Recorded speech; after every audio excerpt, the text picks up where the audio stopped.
بسم اللہ الرحمن الرحیم۔ السلام علیکم ورحمۃ اللہ وبرکاتہ۔ عابد راضی چینل کی طرف سے آج میں اپنے دوستوں کو رسول اللہ صلی اللہ علیہ وآلہ وسلم کا ایک فرمان بتاؤں گا، آپ دوستوں نے اس پر ضرور عمل کرنا ہے۔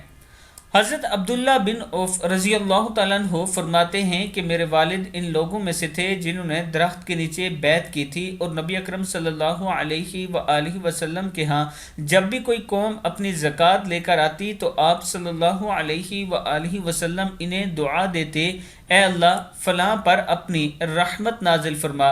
میرے والد بھی اپنی زکوٰۃ لے کر آپ صلی اللہ علیہ وآلہ وسلم کی خدمت میں پہنچے تو آپ صلی اللہ علیہ وآلہ وسلم نے فرمایا، اے اللہ آل ابی اوف پر اپنی رحمت نازل فرما۔ ابی داؤد کی حدیث ہے۔ میں اپنے دوستوں سے گزارش کروں گا کہ زکوٰۃ اور صدقہ ضرور دیا کریں، اپنے مال میں سے زکوٰۃ ضرور نکالا کریں تاکہ آپ کا مال پاک ہو سکے۔ آپ دوستوں نے اس ویڈیو کو آگے شیئر کرنا ہے تاکہ دوسروں تک پہنچ سکے۔ السلام علیکم ورحمۃ اللہ وبرکاتہ۔